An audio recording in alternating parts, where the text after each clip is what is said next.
Good morning my dear students. Recorded class में आज फिर आपका स्वागत है। आज आप लोग पढ़ेंगे पाठ 16 विलोम शब्द। तो विलोम शब्द पाठ 16 है। विलोम शब्द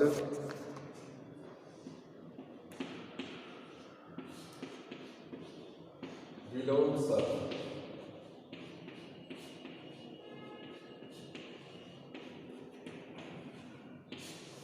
तो विलोम शब्द क्या होता है? विलोम का अर्थ होता है किसी भी शब्द का ठीक विपरीतार्थक या ठीक उल्टा। जैसे अच्छा का विलोम होगा बुरा, तो ये नहीं होगा कि थोड़ा कम अच्छा, नहीं, ठीक बुरा, ठीक उल्टा। रात का विलोम क्या होगा? दिन होगा। अब ये नहीं कहेंगे कि सुबह 6 बजे, सवेरा नहीं होगा। तो किसी भी शब्द का ठीक जो उल्टा होता है वह विलोम शब्द कहलाता है। तो विलोम को विपरीतार्थक भी कहते हैं। किसी भी शब्द के विपरीत अर्थ को विपरीतार्थक भी कहते हैं। तो आप लोग अपने किताब में जहाँ तक पिछली बार बताया गया था, ट्रिक कराया गया था, वो है आपका हानि लाभ से लेकर पेज 84 पे जो है सारा पूरा कर लेना है। इसके बाद है पाठ 18 अनेक शब्दों के लिए एक शब्द। तो पाठ 18 है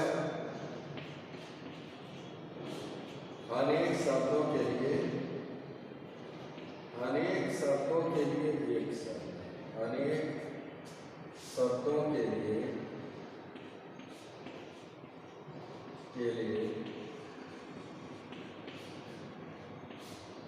एक शब्द। तो अनेक शब्दों के लिए एक शब्द नामक जो पाठ है, इस पाठ में आप देखेंगे कि एक बड़ा सा हम वाक्य लिखते हैं। वह गाड़ी जो लोहे के पटरी पर दौड़ती है। कितना बड़ा वाक्य हुआ। एक छोटा सा शब्द लिखेंगे, रेलगाड़ी।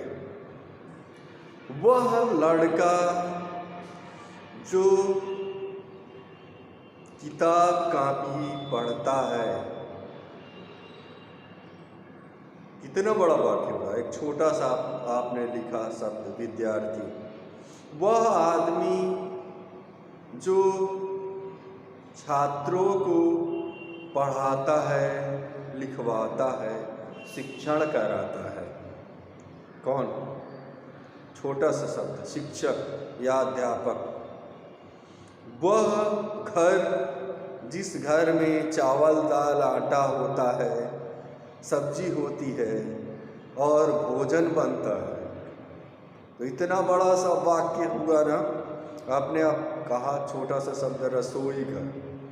वह कमरा जिसमें लोग आराम से रजाई ओढ़कर सोते हैं, तो क्या हुआ? शयन कक्ष। तो वह कमरा, वह घर या कमरा, वह कमरा जिसमें लोग स्नान करते हैं। तो क्या हुआ? इतना बड़ा वाक्य के लिए स्नान घर। वह महल जिसमें राजा अपने परिवार के सहित निवास करता है। तो कितना बड़ा वाक्य हुआ। तो उसके लिए छोटा सा शब्द हुआ, राजमहल। तो इस प्रकार से अनेक शब्दों के लिए हम जो एक सटीक शब्द का जो चयन करते हैं, वही अनेक शब्दों के लिए एक शब्द कहलाता है। तो आपके पाठ्यक्रम में 31 से लेकर के 52 तक ये लिखना है। और हिंदी विलोम में आपको हानि लाभ से लेकर के पेज नंबर 84 पर जो भी है सब लिखना है। अब आइए हम लोग चलते हैं इससे आगे पाठ 24 की ओर। पाठ 24 कहानी है। कहानी लेखक। तो कहानी लेखक नामक पाठ में चतुर कौवा।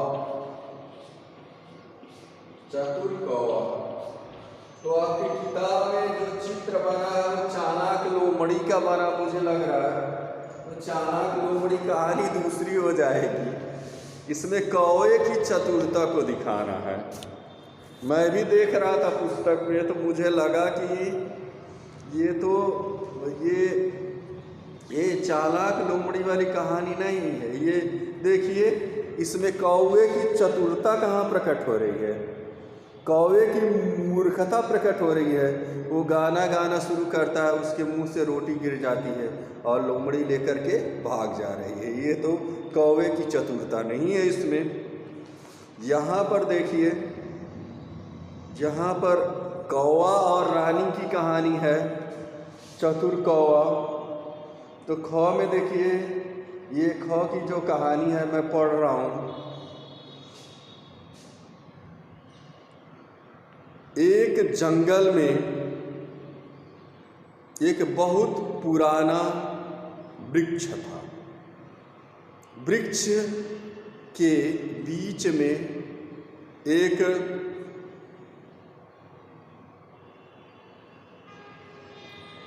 सुराग था। वृक्ष के बीच में एक कटा हुआ जगह था। उसके अंदर कौवे का परिवार रहता था। अर्थात जंगल में एक पुराना वृक्ष था। वृक्ष के बीच में एक वृक्ष का कटा हुआ बीच में एक बड़ा सा छेद था। छेद के अंदर कौवे का घोंसला था, जिसमें वो अपने बच्चों सहित, परिवार सहित रहता था। तो कोयल जब भी अंडा देती थी तो उसी पेड़ के नीचे एक बिल में एक सांप रहता था। सांप जब आता था, फिर से कहानी मैं सुना रहा हूँ। जंगल में एक पुराना बरगद का वृक्ष था। वृक्ष के अंदर एक बहुत बड़ा सुराग था उसके तने में। उसके अंदर कौवे का घोंसला था। उस घोंसले में उसका परिवार रहता था। उसी पेड़ के नीचे एक दुष्ट सांप रहता था बिल में। जब भी कौवा अंडा देता तो वो दुष्ट सांप बिल से निकल कर आता और उसके अंडे और बच्चों को चट कर जाता, खा जाता।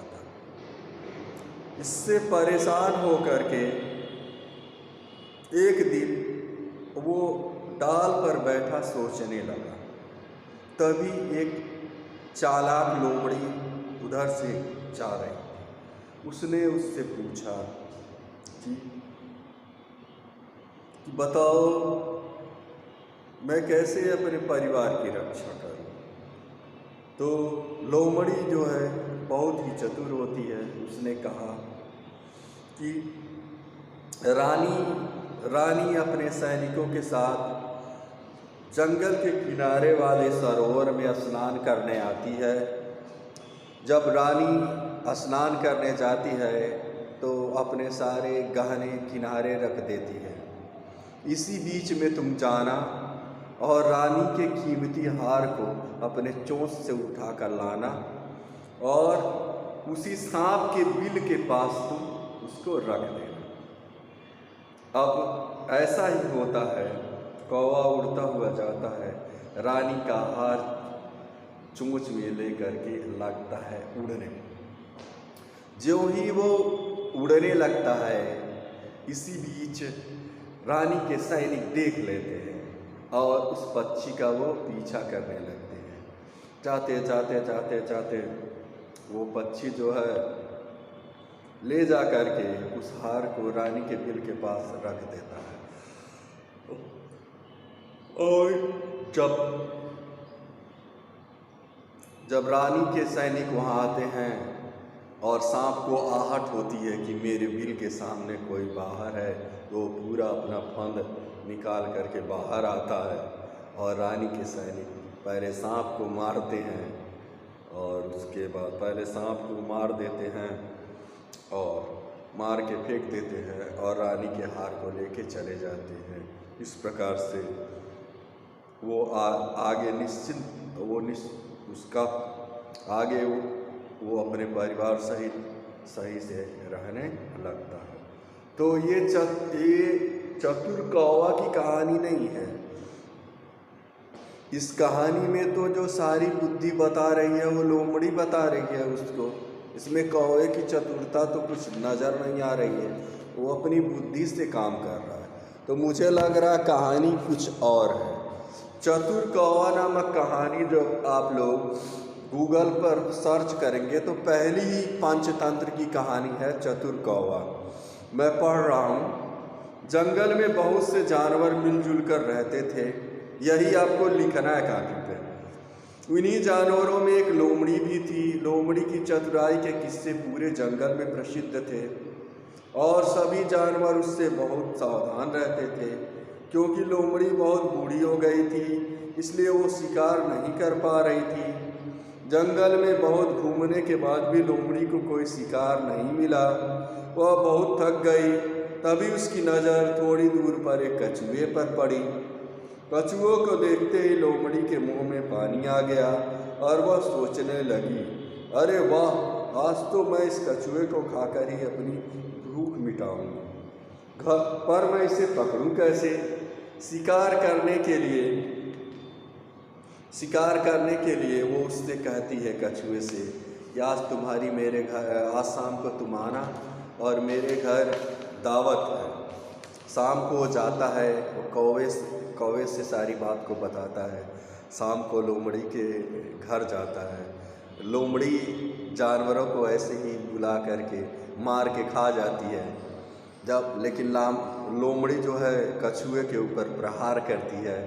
कछुए का जो सलख होता है, खोल जो होती है ऊपर की मजबूत होती है, वो मार नहीं पाती है। तब तक कौवा आता है और अपनी बुद्धि का प्रयोग करता है। वो कहता है कि लोमड़ी मौसी, अगर तुम इस कछुए को खाना चाह रही हो तो ले चल के इसको ले जा कर के पानी में भिगो दो, और जब इसकी सल्क मुलायम हो जाएगी तब तुम भी खा लेना इस कछुए को मार करके, और मुझे भी बहुत दिन हो गया दावत किए, मैं भी कर लूँगा। अब लोमड़ी उसके बात में आ जाती है कौवे के और ले जा कर के पानी में डाल देती है। अब जब लोमड़ी कछुए को पानी में डालती है तो कछुआ धीरे धीरे बीच में चला जाता है और लोमड़ी इंतज़ार करती है कि अभी वो भीग जाएगा तो आएगा। इसी बीच में एक मगर आता है और लोमड़ी को मार करके खा जाता है। तो यही कहानी आपको लिखना है।